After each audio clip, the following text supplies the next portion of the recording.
RSS versus Priyank Kharge ಅನ್ನುವಂತಹ fight ಮತ್ತೊಂದು ಹಂತಕ್ಕೆ ಹೋಗ್ತಾ ಇದೆ. ಈ ಹಿಂದೆ RSS ಸಹ ಸಂಚಾಲಕರಿಗೆ ಒಂದು ಪತ್ರವನ್ನು ಬರೆದಿದ್ರು. ಆ ಪತ್ರದಲ್ಲಿ ನೋಂದಣಿ ಮಾಡಿಸ್ಕೊಳ್ಳಿ, 100 ವರ್ಷದ ಒಂದು ಶತಮಾನೋತ್ಸವದ ಸಂಭ್ರಮದಲ್ಲಿದ್ದೀರಿ, ಗೌರವಪೂರ್ಣವಾಗಿ ನೋಂದಣಿ ಮಾಡಿಸ್ಕೊಳ್ಳಿ ಅಂತ ಹೇಳಿದ್ರು. ಈ ನೋಂದಣಿ ಪತ್ರದ ಸಮರದ ಬೆನ್ನಲ್ಲೇ RSS ವಿರುದ್ಧ ಅಟ್ಯಾಕ್ ಮಾಡ್ತಾ ಇರೋದು ಖರ್ಗೆ. ತಾರಕಕ್ಕೇರ್ತಾ ಇದೆ ಅಂತ ಅನಿಸ್ತಾ ಇದೆ RSS ವರ್ಸಸ್ ಖರ್ಗೆ ಫೈಟ್.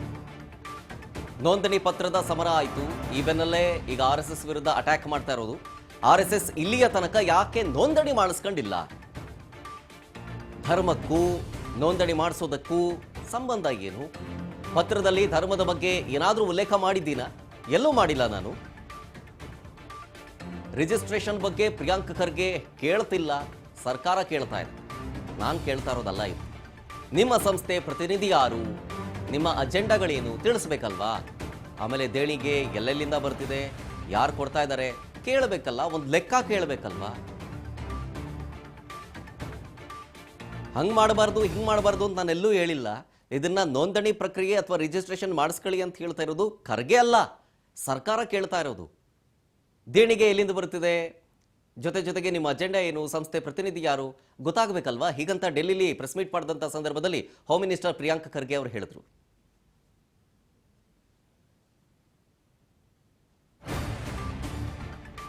RSSನ ಪಾರದರ್ಶಕತೆಯ ಬಗ್ಗೆ ಪ್ರಶ್ನೆ ಕೇಳೋದೇ ತಪ್ಪ, ಸಂವಿಧಾನದ ಅಡಿಯಲ್ಲಿ ಬನ್ನಿ ಅಂತ ಹೇಳೋದು ತಪ್ಪ. ದೆಹಲಿಯಲ್ಲಿ ಗೃಹ ಸಚಿವ ಪ್ರಿಯಾಂಕ್ ಖರ್ಗೆ ಅವರ ಹೇಳಿಕೆ ಇದು. ಲಕ್ಷಾಂತರ ಜನರನ್ನ ಸೇರಿಸಿ ಪಥಸಂಚಲನ ಮಾಡ್ತೀರಲ್ವ ನೀವು? ಕೋರ್ಟ್ನ ಆದೇಶವನ್ನ ಉಲ್ಲಂಘಿಸಿ ಪಥಸಂಚಲನ ಮಾಡುತ್ತಿದ್ದಾರೆ. ಯಾವುದೇ ಸಂಘ ಸಂಸ್ಥೆಯಾದರೂ ಎಲ್ಲವೂ ಕಾನೂನು ಅಡಿಯಲ್ಲಿ ಬರಬೇಕು. RSS ಯಾಕೆ ಇಲ್ಲಿ ತನಕ ನೋಂದಣಿ ಮಾಡಿಸ್ಕೊಂಡಿಲ್ಲ? ರಾಮನ ಹೆಸರಲ್ಲಿ ರಾಜಕೀಯ ಮಾಡೋದು ಲೆಕ್ಕ ಕೊಡಬಾರ್ದಾ? ಹೀಗಂತ ಕೇಳ್ತಾ ಇದ್ದಾರೆ ಹೋಮ್ ಮಿನಿಸ್ಟರ್. ಒಬ್ಬ ಸಫಾಯಿ ಕರ್ಮಚಾರಿಗೂ ಕೂಡ ಏನಾದರೂ ಸರ್ಕಾರಿ ಸವಲತ್ತು ಬೇಕು ಅಥವಾ ಎಲ್ಲಾನ ಕಸ ಗುಡಿಸ್ಬೇಕು ಅಂದರೆ ರಿಜಿಸ್ಟ್ರೇಷನ್ ಕೇಳ್ತೀರಾ? ಆದರೆ ಇವರಿಗೇನಕ್ಕೆ ರಿಜಿಸ್ಟ್ರೇಷನ್ ಇಲ್ಲ? ಪ್ರತಿಯೊಂದು ಚರ್ಚ್ ಇರ್ಬೋದು, ಮಸೀದಿ ಇರ್ಬೋದು, ದೇವಸ್ಥಾನ ಇರ್ಬೋದು, ವ್ಯಕ್ತಿ ಇರ್ಬೋದು, ಕಾರ್ಮಿಕ ಇರ್ಬೋದು, ಸಣ್ಣ ಪುಟ್ಟ ಅಂಗಡಿ ಇರ್ಬೋದು, ಸಣ್ಣ ಪುಟ್ಟ ವ್ಯಾಪಾರಿಗಳಿರ್ಬೋದು, ಎಲ್ಲರೂ ರಿಜಿಸ್ಟ್ರೇಷನ್ ಮಾಡ್ಕೊಂಡು ಕಾನೂನು ಪಾಲನೆ ಮಾಡ್ತಾರೆ. ಇವ್ರು ಮಾಡೋದಿಲ್ಲ ಅಂತ ಏನಾದರೂ ಕೇಳಿದ್ರೆ ನೀವು ಧರ್ಮದ ಹೆಸರು ತರ್ತೀರಾ? ಧರ್ಮಕ್ಕೆ ಇದಕ್ಕೇನ್ರಿ ಸಂಬಂಧ? ಎಲ್ಲ ನಾನು ಹೇಳಿದ್ದೀನ ನೀವು ಧರ್ಮ ರಿಜಿಸ್ಟರ್ ಮಾಡ್ಕೊಳ್ಳಿ ಅಂತ. ಎಲ್ಲಿ ತೋರಿಸ್ಬಿಡಿ. ಇಲ್ಲೆಲ್ಲಿ ಈ ನನ್ನ ಪತ್ರದಲ್ಲಿ ಹಿಂದೂ ಅಂತ ಎಲ್ಲಾದರೂ ಒಂದು ಶಬ್ದ ಬಂದಿದೆಯಾ, ಪದ ಬಂದಿದೆಯಾ, ಧರ್ಮ ಅಂತ ಬಂದಿದೆಯಾ? ಒಂದು ತೋರಿಸ್ಬಿಡಿ ನನಗೆ. ಮೋಹನ್ ಭಾಗವತ್ ಮೊನ್ನೆ ಮೋಹನ್ ಭಾಗವತ್ ಅವ್ರ ಸ್ಟೇಟ್ಮೆಂಟ್, ಅವ್ರೇನು ಹೇಳ್ತಾರೆ, ನಮಗೆ ಏನು ಅವಶ್ಯಕತೆ ಇಲ್ಲ ರಿಜಿಸ್ಟ್ರೇಷನ್. ಧರ್ಮಕ್ಕೆ ಯಾರು ರಿಜಿಸ್ಟ್ರೇಷನ್ ಕೇಳ್ತಾ ಇಲ್ಲ. ಯಾವುದೇ ಧರ್ಮ ಇರ್ಬೋದು, ಬೌದ್ಧ ಧರ್ಮ ಇರ್ಬೋದು, ಜೈನ ಧರ್ಮ ಇರ್ಬೋದು, ಬೇರೆ ಯಾವುದೇ ಧರ್ಮ ಇರ್ಬೋದು, ಯಾರು ರಿಜಿಸ್ಟ್ರೇಷನ್ ಧರ್ಮಕ್ಕೆ ಕೇಳ್ತಾ ಇಲ್ಲ. ನಿಮ್ಮ ಸಂಘಟನೆ ಕೇಳ್ತಾ ಇದ್ದೀವಿ. ಉಡಾಫೆ ಉತ್ತರ ಕೊಡೋದಲ್ಲ. ಯಾವ ಪೇಪರ್ ಇದೆ ತೋರಿಸ್ಬಿಡ್ಲಿ ನನಗೆ. ಬ್ಲ್ಯಾಂಕೆಟ್ ಇಮ್ಯುನಿಟಿ ಕೊಟ್ಟಿದ್ದಾರಾ ಇನ್ಕಮ್ ಟ್ಯಾಕ್ಸ್ ಅಪೆಲೇಟ್ ಟ್ರಿಬ್ಯುನಲ್ ಅವರು? IT ದವರು ಕೊಟ್ಟಿದ್ದಾರೇನ್ರಿ ಬ್ಲ್ಯಾಂಕೆಟ್ ಇಮ್ಯುನಿಟಿ ನಿಮಗೆ ಕಟ್ಟಬಾರ್ದು ಅಂತ? ಕೊಟ್ಟಿದ್ರು ಯಾವ ಅಡಿನಲ್ಲಿ ಕೊಟ್ಟಿದ್ದಾರೆ ಕೊಡಿ, ನಮಗೆ ಪರಿಶೀಲನೆ ಮಾಡ್ತೀವಿ ನಾವು.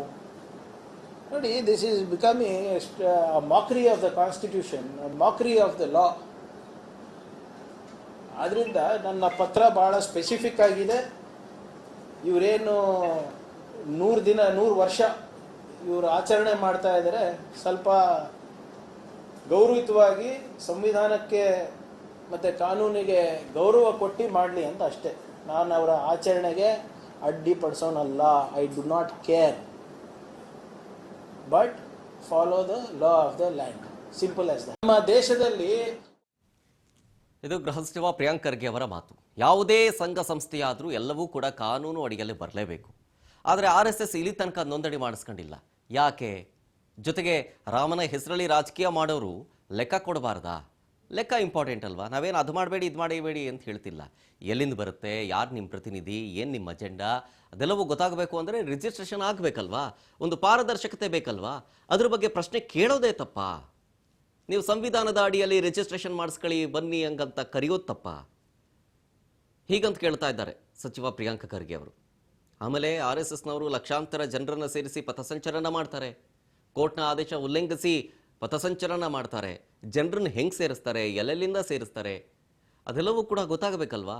ಗೊತ್ತಾಗಬೇಕು ಅನ್ನೋದಾದರೆ ರಿಜಿಸ್ಟ್ರೇಷನ್ ಆಗಬೇಕು, ನೋಂದಣಿ ಆಗಬೇಕು. ನೋಂದಣಿ ಆದರೆ ನೀವು ಎಷ್ಟು ಜನ ಇದ್ದೀರಿ, ಎಲ್ಲೆಲ್ಲಿ ನಿಮ್ಮ ಶಾಖೆಗಳಿದ್ದಾವೆ, ನಿಮ್ಮ ಅಜೆಂಡಾ ಏನು, ಯಾವ್ಯಾವ ಸಂದರ್ಭದಲ್ಲಿ ನೀವು ಪಥಸಂಚಲನ ಮಾಡೋದಕ್ಕೆ ಮುಂದಾಗ್ತೀರಿ, ನಿಮ್ಮ ಈ ಒಂದಷ್ಟು ಮಾಹಿತಿಗಳನ್ನು ಹಂಚಿಕೊಳ್ಳಬೇಕು ಅನ್ನೋದಾದರೆ ಅದು ರಿಜಿಸ್ಟ್ರೇಷನ್ ಆಗಲೇಬೇಕು. ಯಾಕೆ ಮಾಡ್ಕೊಳ್ತಿಲ್ಲ ಅನ್ನುವಂಥ ಪ್ರಶ್ನೆಯನ್ನು ಮಾಡ್ತಾ ಇರೋದು ಪ್ರಿಯಾಂಕ್ ಖರ್ಗೆ ಅವರು. ಸಾಲು ಸಾಲು ಪ್ರಶ್ನೆ ಕೇಳಿದ್ದಾರೆ, ಅದನ್ನು ಗ್ರಾಫಿಕ್ಸ್ ಮುಖಾಂತರ ನೋಡ್ತಾ ಇದ್ದೀರಿ.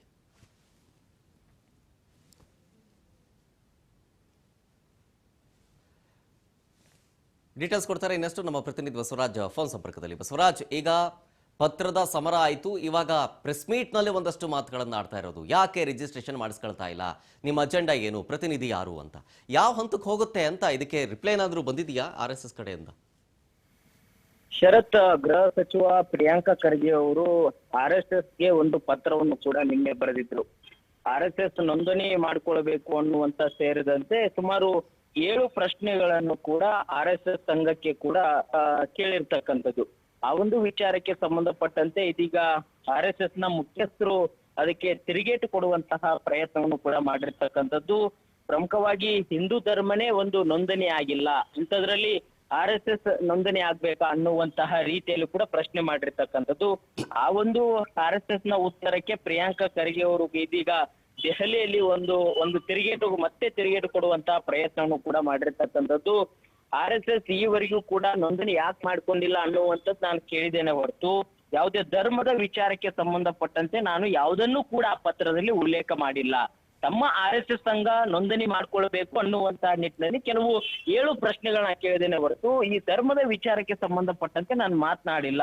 ನಿಮ್ಮ ಸಂಸ್ಥೆ ಪ್ರತಿನಿಧಿ ಯಾರು, ಮತ್ತೆ ನಿಮ್ಮ ಸಂಘದ ಅಜೆಂಡಾ ಏನು, ಮತ್ತೆ ನಿಮ್ಮ ಸಂಘದ ಕಾರ್ಯಕಲಾಪಗಳೇನ್ ನಡೀತವೆ, ಅದಕ್ಕೆ ದೇಣಿಗೆ ಎಲ್ಲಿಂದ ಬರ್ತಾ ಇದೆ, ಇದೆಲ್ಲವನ್ನು ಕೂಡ ನಾನು ಪ್ರಶ್ನೆ ಮಾಡಿದ್ದೇನೆ. ಯಾವುದೇ ಒಂದು ಸಂಘ ಆಗಿರ್ಬೋದು, ಯಾವುದೇ ಒಂದು ಸಂಸ್ಥೆ ಆಗಿರ್ಬೋದು, ಅದರದೇ ಆಗಿರ್ತಕ್ಕಂಥ ಸಂವಿಧಾನದ ಚೌಕಟ್ಟಿನ ಅಡಿಯಲ್ಲಿ ಅದರ ಖರ್ಚು ವೆಚ್ಚ ಆಗಿರ್ಬೋದು ಅಥವಾ ಅದಕ್ಕೆ ಯಾರು ದೇಣಿಗೆ ಕೊಡ್ತಾರಾಗಿರ್ಬೋದು, ಎಲ್ಲವೂ ಕೂಡ ಲೆಕ್ಕ ಇರ್ಬೇಕಲ್ವಾ? ಆ ರೀತಿಯಾಗಿರ್ತಕ್ಕಂಥ ಲೆಕ್ಕ ತಮ್ಗೆ ಇದೆ ಅನ್ನುವಂಥದ್ದು ಪ್ರಮುಖವಾಗಿರ್ತಕ್ಕಂಥ ಮತ್ತೆ ಪ್ರಶ್ನೆಯನ್ನು ಕೂಡ ಪ್ರಿಯಾಂಕ ಖರ್ಗೆ ಅವರು ಕೂಡ RSS ಸಂಘಕ್ಕೆ ಕೂಡ ಮಾಡಿರ್ತಕ್ಕಂಥದ್ದು. ಶರತ್, ಓಕೆ, ಥ್ಯಾಂಕ್ ಯು ಬಸವರಾಜ್ ಡೀಟೇಲ್ಸ್ಗಾಗಿ.